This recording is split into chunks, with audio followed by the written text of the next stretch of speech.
All right, Shalom. Shalom once again. All praises, honor, and glory unto the Most High. Yahweh, Hashem, Yahweh, Hashem, Rakakodash. Double honors to the elders and the apostles of the great millstone and salutations to your sincere Akim. And this is your brother Abawan back again with another video through the spirits and power of Yahweh, Hashem, Yahweh, Hashem, Rakakodash. All praises and glory is due.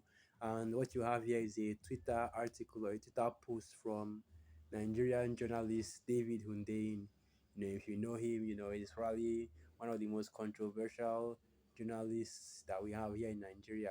But that's not really the focus of this video. The focus of this video rather is what he's actually saying in this post. And I read, the more I think about it, the more I realize that the very existence of democracy, and of course he puts it in quotes, as you understand it, is just a story that has been successfully sold to us, right? So, and this is something that the apostles and the elders of the great millstone have been talking about for decades, about how this is not a democratic system. And even the elder Malcolm, I think he's gonna tell the last that, that this isn't a democratic system, okay? This is not a democratic system, but rather what you have is that your leaders aren't elected, they are selected. Okay, I'll say that again. Your leaders aren't elected, your leaders are selected, right?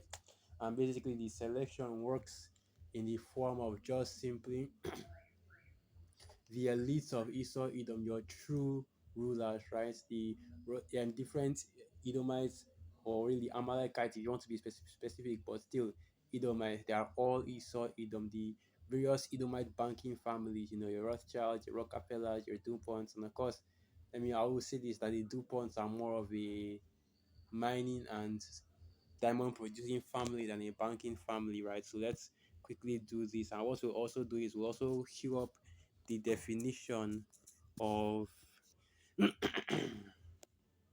what they call it, the definition of the word democracy. Okay, democracy definition. And recently, a lot of these search bars have been integrating AI into their searches, so you don't even have to go too far anymore. So let me see.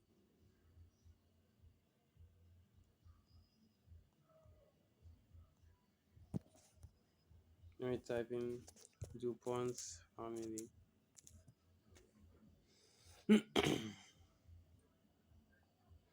So yeah, this is the DuPont family. So yeah, let's just get the Wikipedia. So this is the Wikipedia for the DuPont family, right? The DuPont family, or DuPont family, is a prominent American family descended from Pierre Samuel DuPont de Nemours, a French minor aristocrat, and it has been one of the richest families in the United States since the mid 19th century, where it founded its fortune in the gunpowder business. In the late 19th and early 20th century, it expanded its wealth through the chemical industry and the automotive industry, with substantial interest in the DuPont company, General Motors, and various other corporations. Okay, so they are more of, you know, I want to say machine, but okay, so they're not the family that deals with mining and diamonds, okay, but you have, the various families of Esau Edom's elites being involved in various forms of, business, in various corporations and various, businesses. So now this is the definition of the word democracy: government by the people, exercised either directly or through elected representatives, a political or social unit that has such a government, a common people considered as the primary source the common people considered as the primary source of political power, right? And if we are going by or following the definition of democracy, we know that Babylon the Great, right, or anywhere else in the world, is not a democratic state. And there is a reason why this topic of democracy now came into question, and that is because, of course, you have the current elections that held in Babylon the Great, but also even more than that, right? The reason, and also even more than that, the reason why, the US and the whole world really is more or less, for the most part, practicing so-called democracy, is because the democracy goes back to the Roman Empire, and really it was the Romans that started practicing this democracy. And this is just another link, right? Another connection to show you the similarities between America, Babylon the Great, and ancient Rome, because this America, Babylon the Great, is ancient Rome coming back again. So, like I was saying, right, democracy was practiced, even by the Roman, even by the early Rome, even in the early Roman Empire, right, even among the Greeks as well. But you see, ultimately it's a zero-sum game, because now you're finding out and you're realizing that democracy isn't really actual democracy, because first and foremost your votes don't matter. Secondly, it doesn't matter. Secondly, you are not the one that decides what kind of president is put before you, but rather the elites of Esau, Edom, and it ultimately brings you to the understanding that this is a game that has no benefit for you and that you shouldn't be involved in, but yet you still see so many of our people that are so heavily invested into democracy, right? Into voting in political leaders that will quote unquote represent you and do well for you, and push and make policies that protect you and keep you safe, right? And that's the thing that Jakes don't understand. This kingdom, and let's go to the book of Micah 2, verse 10. Because this is the thing that you Israelites don't understand. This kingdom is not your rest. Micah 2, verse 10, arise ye and depart, for this is not your rest. Because it is polluted, it shall destroy you, even with a sword destruction. Right?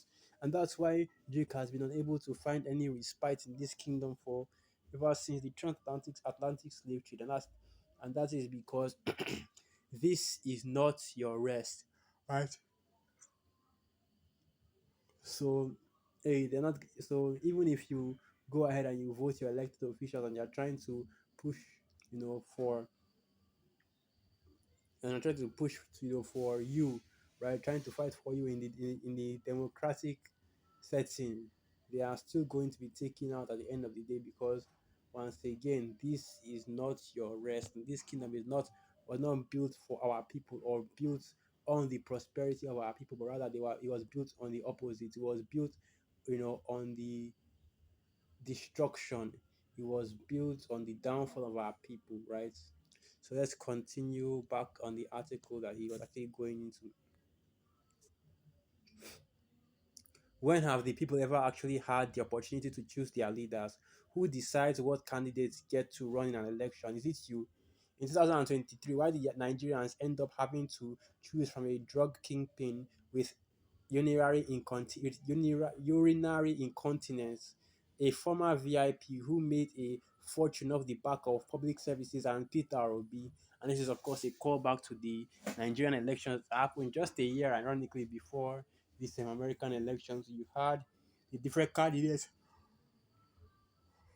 that came up to try to win votes, and really, just like America, Babylon the Great, it was a two-party system, right? You really had only two major parties that were running, which was,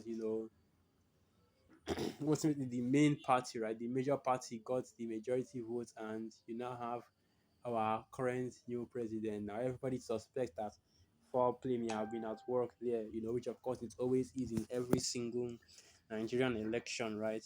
But the thing is simply this: now he is in office, and what can you really do about it, right? Because I remember when he first came into office, how many people were clamoring at, that, oh, you should run to Esau, Edom, right? Run to Egypt to report the injustice that has happened here, right?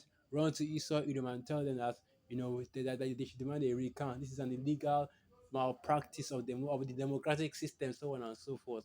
And ultimately, what happened? All those things were thrown out by Esau, right? I didn't have any footing with these Edomites in order to actually contest the result of the presidency here in Nigeria. So that just shows you how effective your democracy is, right? And it really, when it comes to democracy, this is a Bible prophecy coming to pass, right? The system of democracy, even down to the T, down to the two-party system that you see happening all over the world. I believe in the UK it's the Tories and another group, right? But really, all over the world, always have a two-party system, which is two major parties that hold the popular vote, that gets everybody voting for them, and then you don't have the alternative parties that exist that very few people actually vote for, right? And it's the same thing with America, Babylon the Great as well. I think that the alternative party, the only one that even got any sort of a high profile was the Green Party, and that was headed by what's her name again? Jill Stein, I think that's her name, right? Which is another puppet of Esau Edom. So even if you had said, let me dodge Trump, right? Let me dodge Biden, right? Let me dodge Biden Kamala. Let me go and get up with Jill Stein. She would have still been a puppet for America. She would have still been a puppet. She would have still been a puppet for the elites. She would have still sold out. So, right, back to what I was saying, Bible prophecy. And this is a Bible prophecy coming to pass, right? This whole system of democracy, right? So let's get that. Here is the prophecy right here. So here's the prophecy right here, Revelation 13, verse 11, and it reads, Revelation 13, verse 11, and I beheld another beast coming up out of the earth, and he had two horns like a lamb, and he spake as a dragon. Right, and this of course represents your democratic system, right? Whether it's the two-party system, which represents the two horns, and the speaking like a dragon represents the policies and what is being pushed by the democratic system, which is ultimately the agenda of Esau Edom, the elites of Esau Edom, which is considered draconian agendas. Okay, draconian agenda. And the reason why the term draconian or the word draconian is used is because it goes back to the Athenian lawgiver. Okay, and I believe that he was one of the first lawgivers in Athens at the time, Draco, which was basically known for his brutal judgments for any punishments, for any crimes. Like his brutal punishment for any crime, whether it was small or great. He was basically just giving it the death sentence straight, right? And that's why you have any law that might be considered too harsh or too hard on the criminals or on the offenders of that law is considered the draconian law. And that's exactly what Babylon the Great is currently doing, right? And all the other world governments are doing. They are issuing draconian laws, right, throughout all their countries. And this is how the democratic system speaks by the kind of laws and policies and bills it pushes. And let's not forget that anything that goes against the Most High Yahweh Basham Yoshai is draconian, right? So your pro alternative lifestyle draconian, right? Your feminist draconian, right? Your anti-religion, anti-fear of the Most High, and your persecution of the prophets, right? Putting in laws in the books to put people that read the scriptures in jail, right? To be able to arrest people that go into the scriptures and read the scriptures publicly, right? Draconian, and that's exactly how this system will go up because I can already see the female camps being set up over this Trump presidency because this Trump presidency is looking like it might be the one that's kicks off the civil unrest in Babylon the Great and causes those purge conditions that the elders and the apostles always prophesy concerning.